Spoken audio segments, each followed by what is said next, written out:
సరే sir.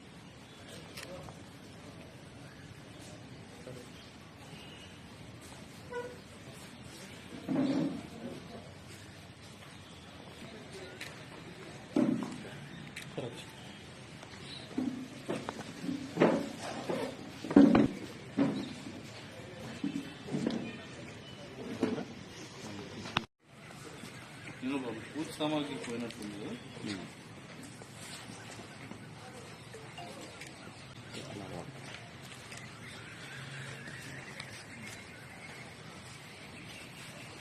Okay అండి, okay, thank you. ఇంతన మాకు ఒక ఫిర్యాదు వచ్చింది. గుడివాడ పట్నం 2 టౌన్ పోలీస్ స్టేషన్ పరిధిలో ఎక్స్ మినిస్టర్ కటారి ఈశ్వర్ గారు అని చెప్పి ఆయన ఇంట్లో అరౌండ్ వాళ్ళు 14 to 18 మధ్యలో ఊరు వదిలి బయటకు వెళ్ళడం, ఆ వెళ్ళిన సమయంలో వాళ్ళ ఇంట్లో చోరీ జరిగిందని చెప్పి ఇన్ఫర్మేషన్ రావడం జరిగింది. అండ్ దాని బేస్డ్గా 18న కేసు నమోదు చేసి 2 టౌన్ ఇన్స్పెక్టర్ హనీష్ ఇంకా వారి సిబ్బంది దీని మీద దర్యాప్తు ప్రారంభించారు. ముఖ్యంగా దీంట్లో ఏంటంటే సంఘటనా స్థలంలో ఎటువంటి మనకి ఫిజికల్ ఎవిడెన్స్ దొరకకపోయినా సరే దీన్ని టెక్నికల్ ఎవిడెన్స్ సహాయంతో అరౌండ్ అప్రాక్సిమేట్లీ 5 kilos ఆర్డ్ సిల్వర్ వరకు ఇక్కడ పోయిందాన్ని రికవరీ చేయడం జరిగింది. దీనిలో ఏంటంటే దొడ్లోజీ బాబు అలియాస్ రవి అనే అతను లారీ క్లీనర్గా పనిచేస్తుంటాడు. ఇతను ఎక్కువ ఈ వ్యసనాలకు జలసాలకు అలవాటు పడిపోయి డబ్బులు సంపాదించాలన్న ఉద్దేశంతో దొంగతనం వైపుకి రావడం జరిగింది.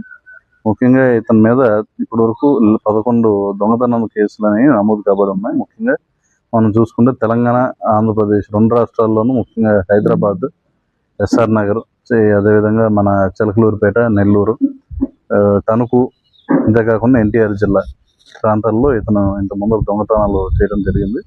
టోటల్ 11 కేసెస్ ఉన్నాయి. చివరిగా ఏంటంటే భవానీపురం, సత్యనారాయణపురం స్టేషన్లోని కేసుల్లో అరెస్ట్ కాబడి 23/2/26న బెయిల్పై విడుదలై మళ్ళీ ఇమీడియట్గా ఇది చేయడం జరిగింది.